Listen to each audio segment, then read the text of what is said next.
Hi, my name is Amanda Gujar, and today I will be discussing assignment number two, option number two.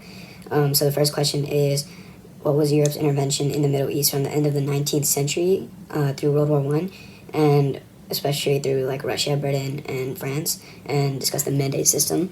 So in the late 18th and early 19th century, Russia increased pressure on the Ottoman and Persian empires in an attempt to capture parts of the Black and Caspian Sea coasts, as well as the Caucasian interior, but Persia's refusal to recognize Russia's 1801 annexation of Georgia led to a war and a Russian victory. So that was kind of just like how Russia got involved with the Middle East. It's not the entire story, but it's just like a little snippet of like what kind of happened.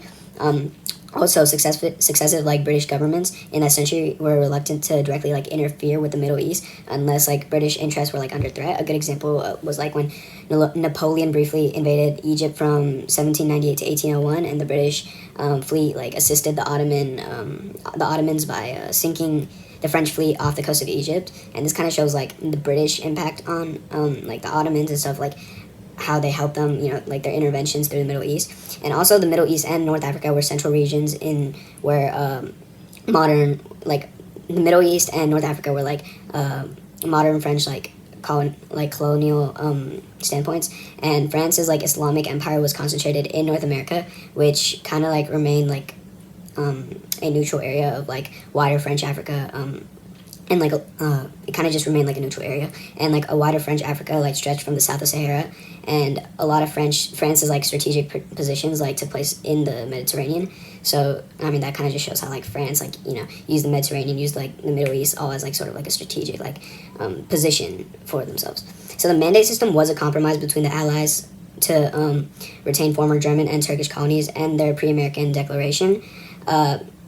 And that annexation of territory was not their like main aim in the war, though. And this kind of affected like Europe's intervention with the Americas, as like it kind of helps explain what the compromise was about and like why these countries may have done what they have done.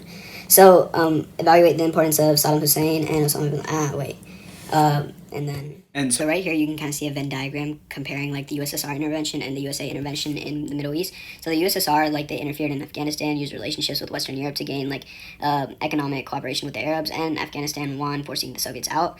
And through the US, intervention in both Afghanistan and Pakistan happened due to multiple economic interventions regarding oil. And on August 8, 1944, the Anglo-American Petroleum Agreement was signed, dividing the Middle Eastern oil between the United States and Britain. And also they both had multiple proxy wars, which overall invaded they both had like multiple proxy wars. They both invaded Afghanistan, and they both invaded for economic reasons. Okay, now evaluate the importance of Saddam Hussein and Osama bin Laden, and evaluate how militant groups in the Middle East were part of the U.S. efforts against the USSR. So Saddam Hussein was a long-serving president of Iraq, ruling from July 1979 and until his overthrow in April 2003. So by 1972, he aligned his country with the Soviet Union, chiefly to strengthen the Iraqi military. Iraq received arms, advisors, and trainings from the USSR and KGB, as well as East Germany and the Stasi. During the 1980s, Iraq received military aid and weapon technology from the United States, Britain, and West Germany. And the Cold War would wound down Saddam Hussein, and he'd replace the Soviet Union as the United States' most significant villain, so to say. And this invasion prompted like an immediate response from the U.S. president. And then later in August, like 1990, he attempted to extend Iraqi influence by invading like the small but oil-rich nation of Kuwait, and this invasion prompted like an immediate response from U.S. President George Bush, who ordered U.S. forces to expel Saddam's troops from Kuwait. And Bin Laden, on the other hand, didn't have much importance to the U.S. during the Cold War specifically, but he was part of a multitude of terrorist attacks closer to the 21st century, in the 21st century as well. And militant groups in the Middle East were part of the U.S. efforts against the USSR through a multitude of like proxy wars. And one example was the Vietnam War, where the U.S. allied South Vietnam and the Soviets allied the North. So examine Russia's actions in Afghanistan and evaluate why many historians call it their Vietnam War. So the Soviet-Afghan War was a conflict wherein insurgent groups collectively known as the Mujahideen, as well as the smaller Marxist, Leninist, Maoist groups, like fought a 9-year like war against the democratic Afghanistan. And the Soviet army, like through the 1980s, and a lot of the war did take place in like Afghan territory. And like the Soviet Afghan War, the Vietnam War was like a proxy war between two superpowers overlaid on a like a national liberation movement.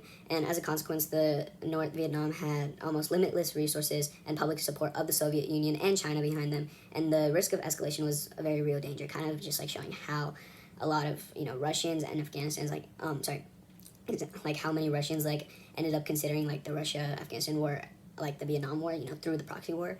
So, research and evaluate the harvesting of heroin in Afghanistan and its importance worldwide. Well, Afghanistan has a long history of heroin cultivation and harvest, and as of 2021, Afghanistan's harvest produces more than 90% of the like heroin globally and more than 95% of the European supply.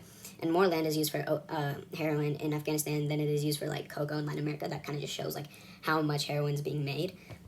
And now evaluate the extent of the Cold War to modern Islamic fundamentalism, jihad, and extremism, and discuss how modern issues with terrorism stem from European imperialism in the Middle East through World War I and US/USSR actions in the Middle East during the Cold War.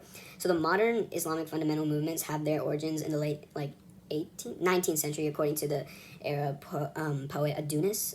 He was a famous poet back then. The Islamic War experienced an